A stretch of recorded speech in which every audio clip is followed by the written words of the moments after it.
C'est Margot Bernelin qui est avec nous au bout du fil. Margot, bonjour. Bonjour à tous, je suis ravie de vous retrouver, je vous remercie de m'accueillir. J'espère que la ligne est bonne et que vous nous entendez correctement. Tout à fait. Super. Vous pouvez peut-être vous présenter en premier lieu et pour commencer par le commencement, comme on dit.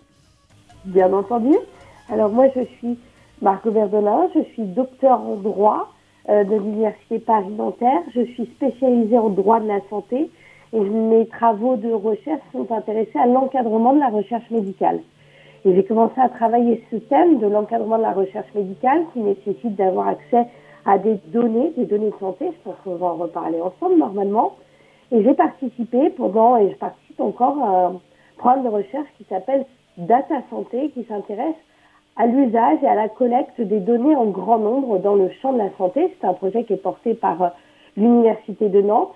Et c'est dans ce cadre-là que je me suis intéressée à tout un tas de questions qui ont trait au droit, à l'intimité, à la santé, qu'il s'agisse des droits que les citoyens ont sur leurs données de santé, des usages différents en termes de santé publique, de recherche privée sur les données, etc. Donc j'ai travaillé sur tous ces domaines et je publie encore là-dessus.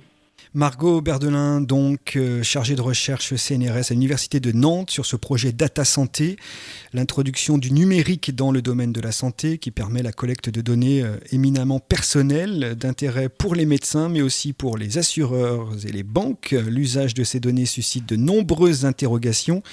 Données de santé, objets connectés, nouveaux enjeux juridiques, c'est ce que l'on va aborder ensemble, Margot Berdelin, en toute ouverture de ce programme.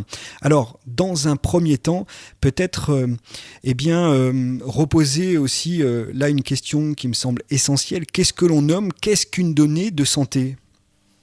Alors, une donnée de santé, au terme du règlement général de protection des données, donc le droit européen qui s'applique en France, c'est une donnée qui va révéler l'état de santé physique ou psychologique d'une personne, l'état de santé passé, présent ou futur, ce que notre santé va devenir. Et donc, tout cela sont des données, par exemple, assez classiques, des données de soins, des résultats sanguins, des résultats sur des pathologies. Là, on est dans la donnée de santé la plus classique.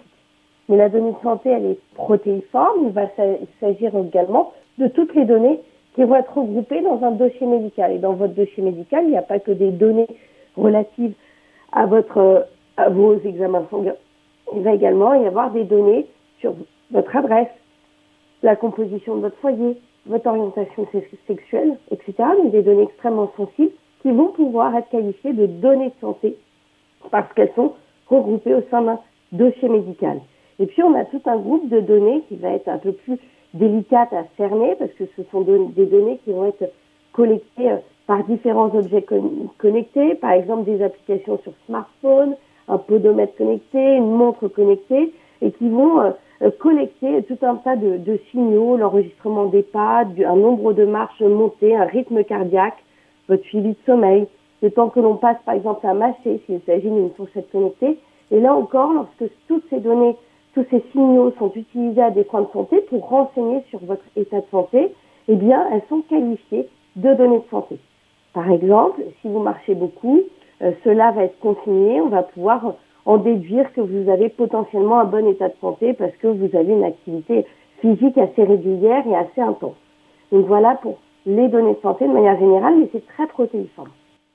Et à nouveau, quand on parle de données numériques, de l'introduction du numérique dans le domaine de la santé, quels sont ces objets connectés qui permettent de transmettre en effet ces données, les diffuser ?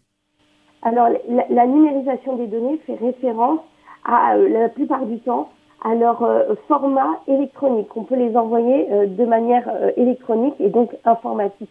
Alors, ces objets connectés, ils sont très divers. On va avoir des objets grand public. Je vous ai parlé des applications sur smartphone. Vous avez probablement un podomètre sur votre téléphone portable. En voici une illustration. Vous allez également avoir des objets dédiés, par exemple la montre connectée.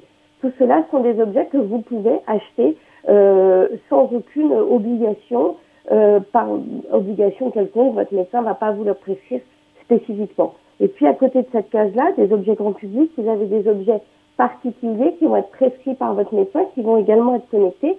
Je pense ici à un défibrillateur connecté. C'est un appareil qui va pouvoir mesurer votre activité cardiaque est relancée en cas de besoin, votre cœur, là, il va être connecté, transmettre des informations directement à votre médecin sur votre activité cardiaque.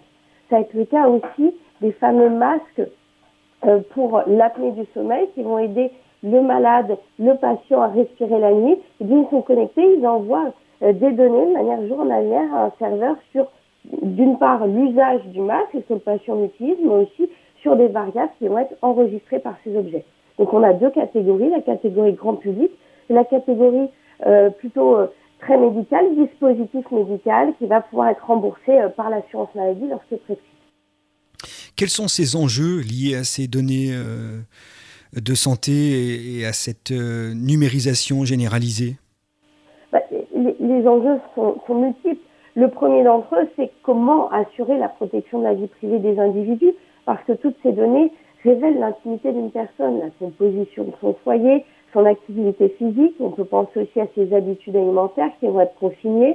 Donc il y a beaucoup d'éléments qui ne vont pas simplement révéler la santé à un moment donné, mais aussi l'état de santé futur, parce qu'on va pouvoir faire des déductions sur toutes ces données. On va pouvoir anticiper que si une personne mange de manière raisonnable, mange de manière équilibrée, et a une activité physique, elle sera peut-être en meilleure santé qu'un autre individu. Donc on peut aussi tirer des conclusions.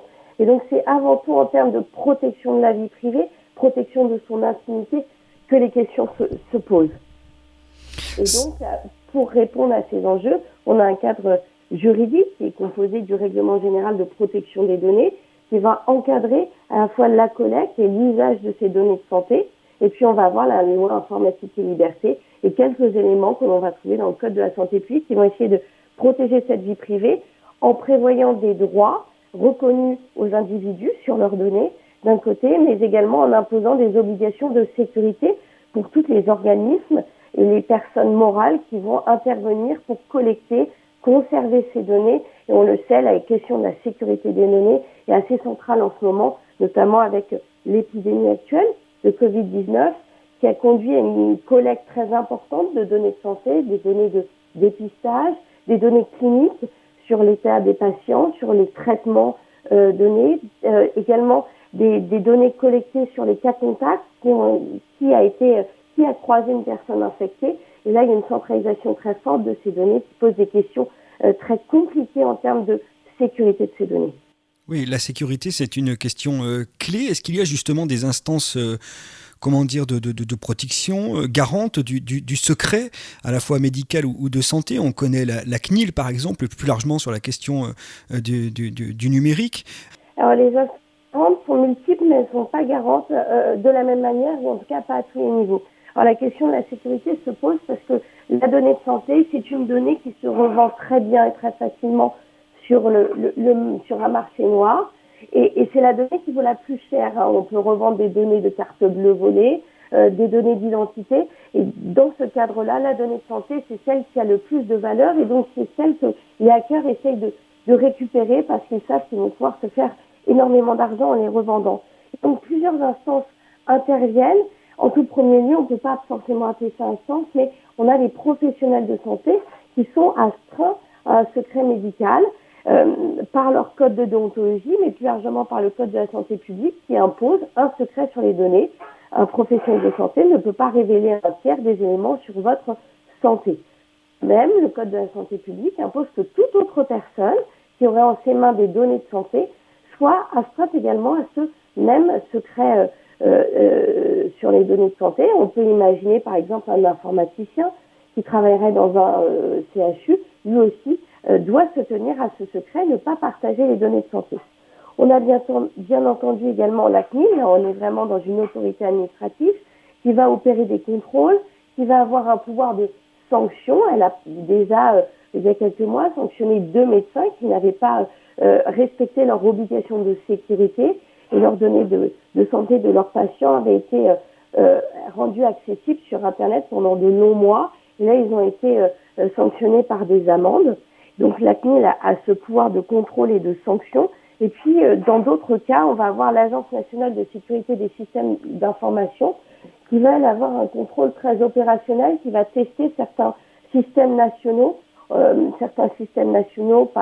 Par exemple, la base de données de l'assurance maladie pour s'assurer qu'elle est bien sécurisée en tentant de la hacker et de voir ce que ça donne et en essayant de repérer toutes les failles de sécurité. Donc on a plusieurs étapes, tous n'ont pas les mêmes pouvoirs et tous n'ont pas les mêmes sanctions. Il y a eu aussi ces données médicales qui ont pu fuiter, on l'a entendu il y a peu, par exemple. Alors, il y a une tendance un peu générale qui est qu'on ne veut pas partager ces données de santé, mais on transmet à tout va aux GAFAM, finalement, par d'autres biais. Ça pose la question aussi, finalement, de la démocratie numérique, je dirais, et son pendant, c'est-à-dire, eh bien, quel droit appliquer ou applicable, là aussi, pour cadrer un petit peu les choses. Ça pose la question du juridique digital, par exemple. Comment aussi pouvoir cadrer un petit peu les choses? Si je dois reformuler votre question, il y a des enjeux liés à la circulation des informations qui peut autoriser la circulation de ces données de santé qui sont extrêmement sensibles. Là, on ne veut pas forcément que notre voisin connaisse tout de notre état de santé, parfois même que notre famille connaisse précisément notre état de santé. Et donc, il y a un cadre pour encadrer justement cette circulation, et les individus ont certains droits et n'en ont pas d'autres. Par exemple, un individu n'a pas un droit de propriété sur ses données de santé. On dit nos données de santé, mais c'est pas pour autant qu'on est propriétaire de nos données de santé. Elles reflètent notre état de santé, mais on ne peut pas les vendre et on ne peut pas les donner en soi. Et pour contrebalancer cette absence de droit de propriété, le droit prévoit et reconnaît un certain nombre d'autres droits aux individus pour essayer que ces individus partagent leurs données, parce qu'elles sont très utiles pour la recherche médicale. On voit en ce moment avec la crise du Covid, avoir des données pour essayer de cerner plus précisément les causes de comorbidité, c'est central pour essayer de prévenir la propagation du virus et de prévenir les effets les plus dramatiques de ce virus. Donc les données sont très utiles, et pour cela, le droit européen a prévu un système où on favorise leur partage et on reconnaît certains droits, par exemple le droit à l'effacement des données. Dans certains cas, les individus peuvent solliciter les responsables de traitement des données, par exemple votre CHU, ou même le ministère de la Santé qui détient certaines bases de données, ou l'assurance maladie, pour demander l'effacement des données, leur correction, pour qu'elles soient à jour et qu'elles soient pertinentes. Également demander à ce que les traitements s'arrêtent, les traitements des données, en insistant sur le fait que ce n'est plus utile. Et donc, on a ce cadre juridique qui est assez strict, mais qui est parfois limité pour les individus. Par exemple, en ce moment, un individu ne peut pas s'opposer à la centralisation des données de dépistage. De quoi s'agit-il dans le cadre du Covid? C'est que toutes les données de dépistage sont remontées dans un fichier central, et ça, la personne qui a été dépistée ne peut pas s'opposer à cette remontée, ne peut pas s'opposer à l'utilisation de ces données, sauf à des fins de recherche où là, l'individu dispose de certains droits. Et donc, vous voyez, on a des droits qui peuvent parfois être limités selon les contextes. Et oui, c'est bien là le risque, et c'est toujours cet équilibre fragile entre protection et progrès, comme je le disais tout à l'heure, et c'est qu'à un moment donné, ces usages de ces données nous échappent, et c'est bien là la question, et notamment, peut-être pour terminer, c'est la question aussi du modèle économique aussi pour ces données de santé. On l'a vu, on le disait récemment, des piratages de mots de passe, de fuites également de données médicales, près de 50 000 victimes en France, et une trentaine de labos de biologie médicale qui semblent être à l'origine de cette fuite, par exemple, avec un fichier au cœur d'une négociation commerciale. Et là se pose la question de pour quel intérêt, effectivement, ces partages ou ces fuites ont lieu, en tout cas, quoi. C'est là les dérives qui peuvent se poser. Effectivement, parce qu'on arrive très facilement à cerner l'intérêt pour la recherche en santé publique d'avoir une masse de données très importante, par exemple pour savoir si telle ou telle habitude alimentaire peut avoir un impact sur notre condition de santé. Mais dans le même temps, on le sait que ces données de santé sont revendues à la fois sur le marché noir, ont aussi une utilité pour des groupes de recherche publique qui vont pouvoir peut-être aussi, on n'utilise pas le mot vente, mais le mot de valoriser, ils vont les revendre à d'autres, ou en tout cas monétiser l'accès à leurs données pour d'autres groupes de recherche ou des groupes pharmaceutiques qui pourraient avoir intérêt à eux-mêmes utiliser ces données pour des recherches qui sont privées. Et donc, il y a une véritable économie autour de la donnée de santé, qu'elle soit sur le marché noir, une économie privée ou une économie publique. Et la difficulté pour la personne concernée, c'est d'avoir conscience de tous ces enjeux et de tous ces intérêts et de savoir où sont ces données. Quand il s'agit d'objets connectés, est-ce que vous savez où vos données, vos mesures de pas sont enregistrées? Est-ce qu'elles sont enregistrées sur le territoire européen? Est-ce qu'elles sont enregistrées dans des États tiers à l'Union européenne? Qui les utilise et à quelle fin? Est-ce que ça va être un grand groupe, une grande multinationale qui va les utiliser à des fins de recherche ou pour proposer de nouveaux services en santé? Vous n'en avez pas toujours l'information. Et je pense que c'est ça le nerf de la guerre. Bien sûr, il y a les droits qui sont reconnus aux individus, mais avant tout, c'est l'information sur l'usage de leurs données, sur les lieux de conservation. Ça, c'était au cœur aussi d'une affaire en ce moment autour de la conservation des données de santé dans le cadre de la crise Covid-19. Ces données de santé au niveau national devaient être conservées à des fins de recherche. Et l'entreprise qui a été sélectionnée pour opérer cette conservation des données de santé, c'est une grande entreprise américaine, Microsoft. Et on a pu lire dans la presse, et c'était remonté aussi devant les juges du Conseil d'État, finalement il y avait une perte de contrôle parce que les données n'allaient pas être hébergées sur le territoire français et que certaines allaient potentiellement être envoyées aux États-Unis. Et l'information des individus sur ces points-là doit être extrêmement précise à mon sens. Merci beaucoup Margot Bernelin. Le temps passe très vite, on va devoir passer nos futurs dans le miroir avec David Olivier Lartigot d'ici un instant. Un drôle de scénario pour cette médecine du futur 4.0, on peut le dire. Peut-être des références pour terminer, Margot Bernelin, si vous voulez renvoyer les auditeurs, auditrices, peut-être pour aller approfondir la question vers quelques ouvrages ou sites dédiés, dossiers et autres. Alors, il y a de nombreuses publications. Moi, je vous encourage à consulter tout ce qui a été publié sur le site de la CNIL. Je trouve que c'est assez pertinent, à la fois les pages dédiées au Covid, parce que je pense que c'est l'actualité du moment.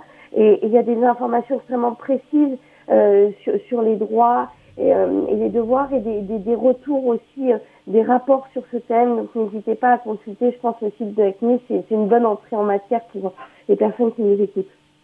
Merci Margot Bernelin. C'est moi qui vous remercie.